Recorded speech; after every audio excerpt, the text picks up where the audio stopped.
Good morning, I'm Kofi Mensah, and this is Chale News for Wednesday, July 23rd. A big day ahead.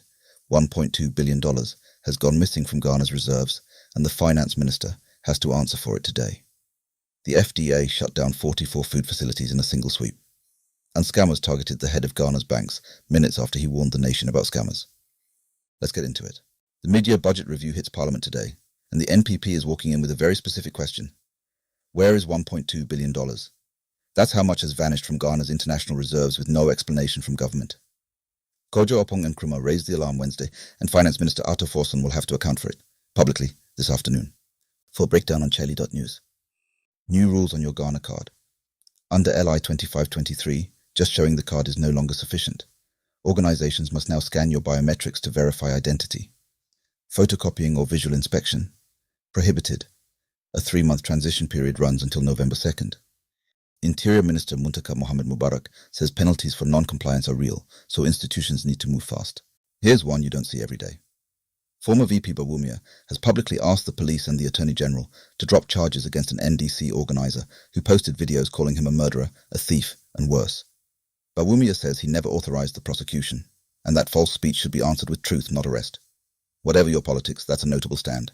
2 Ghanaians, a former government spokesperson and a security analyst, have petitioned the ICC to investigate South Africa's xenophobic violence as a potential crime against humanity.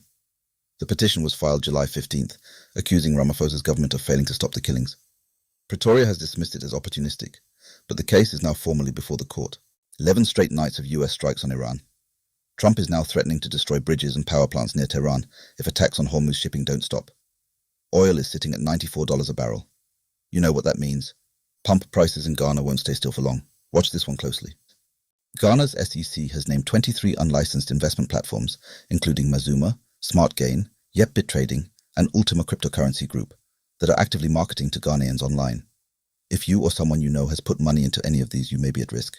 The full list is at Chale.news. Check it. The FDA closed 44 food facilities in GA East and GA West in a single day's sweep. Sachet water producers, cold stores, the works. One of them, Virgin Natural Mineral Water at Ashongmen, was operating without any license at all. This is part of a wider national enforcement drive. The water you're drinking, worth checking where it comes from. DRC's Ebola outbreak, 999 dead. 2,473 confirmed cases. 50 new infections in a single day, concentrated in the conflict zones of Ituri and North Kivu. What's troubling is that the Ghana Health Service has still not issued any public advisory. The continent is watching this spread. Ghana Association of Banks CEO John Owa walked out of Joy FM after a live cyber fraud warning, and scammers hit him within minutes. He says they were monitoring the broadcast in real time. His message at the Joy News Hub Tell Fraud Dialogue this morning: nobody is too educated, too senior, or too careful to be targeted. Nobody. GTEC has ordered universities to scrap entrance exam requirements, effective immediately, mid-admission cycle. The regulator says the practice is unfair and outside Ghana's approved admissions rules. If you're applying for the 2026/2027 academic year, this applies to you right now. OCO and police busted 2 fake overseas job syndicates in Ho-Ho, Model Q and Ignite, rescuing 39 people, including victims from Burkina Faso, Mali, and Côte d'Ivoire. 14 suspects are in custody. The promise of a better life abroad, weaponized. Chale, it keeps happening. 5 days. That's how long until the Black Satellites face Nigeria in the WAFU BU20 Championship opener in Yamoussoukro. Coach Maxwell Konadu had the squad in hard drills at the University of Ghana Wednesday. Win this tournament, and Ghana qualifies for the 2027 CAFU 20AFCON, a tournament we're hosting. The pressure is real. 18 years old, over 50 appearances in Ghana's league.